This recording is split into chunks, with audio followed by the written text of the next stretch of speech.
घटना लिहिणारे भारतरत्न डॉक्टर बाबासाहेब आंबेडकर हे तुम्हाला सर्वांना माहीत असतीलच. हो मॅम, आम्ही त्यांच्याविषयी संपूर्ण अभ्यास केलाय. खूप छान. पण संपूर्ण आयुष्यभर त्यांच्या मागे खंबीरपणे उभ्या राहणाऱ्या त्यागमूर्ती म्हणजे त्यांच्या पत्नी माता रमाबाई भीमराव आंबेडकर, आज मी तुम्हाला त्यांच्याबद्दल सांगणार आहे.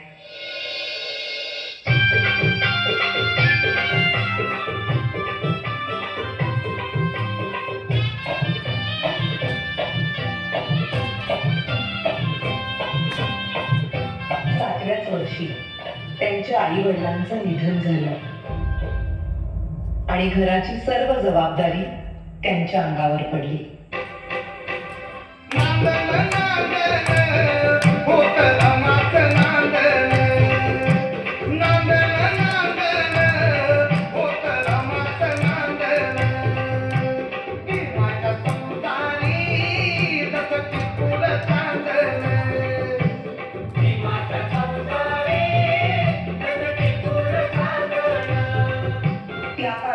बालविवाह ही प्रथा प्रचलित असल्यामुळे वयाच्या 9व्याच वर्षी त्यांचा विवाह भीमराव आंबेडकर यांच्या बरोबर झाला.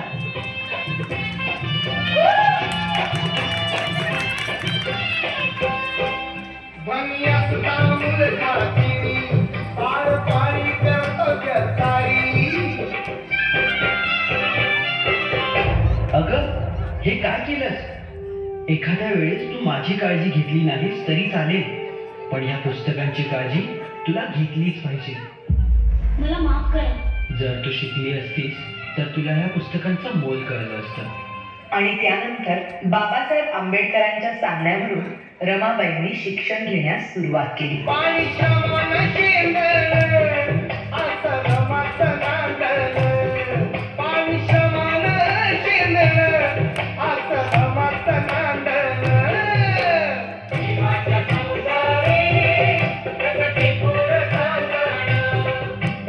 शिक्षणासाठी बाबासाहेब आंबेडकरांना परदेशी जावं लागलं, म्हणून रमाबाईंनी संपूर्ण घराची जबाबदारी स्वतःवर घेतली.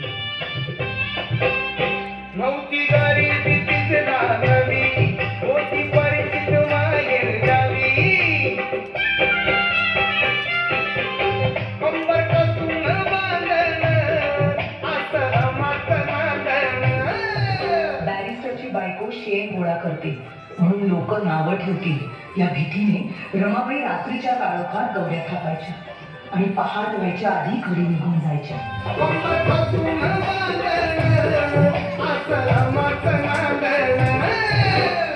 पण मॅडम, रमाबाईंची रमाई केव्हा झाली?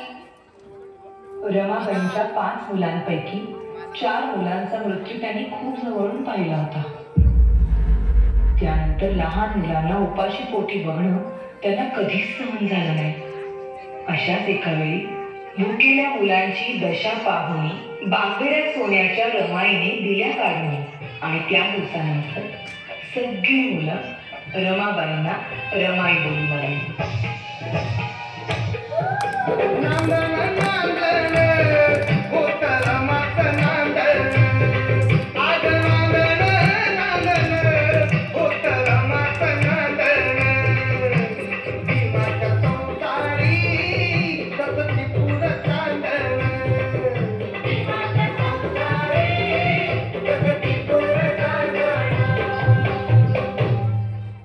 प्रेम, माया, त्याग अशा अनेक गुणांचा संगम म्हणजे माता रमाबाई भीमराव आंबेडकर.